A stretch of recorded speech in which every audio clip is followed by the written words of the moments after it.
Welcome back to another technical deep dive here in the debug zone. Today we're tackling a big question and breaking it down with insights from other users. Hopefully this clears up some misconceptions and helps you get the answer you need. So buckle up, stay a little curious, and let's jump right in.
And that's a wrap.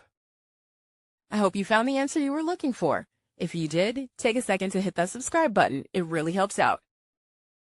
And let me know in the comments which solution worked best for you. See you next time in the debug zone.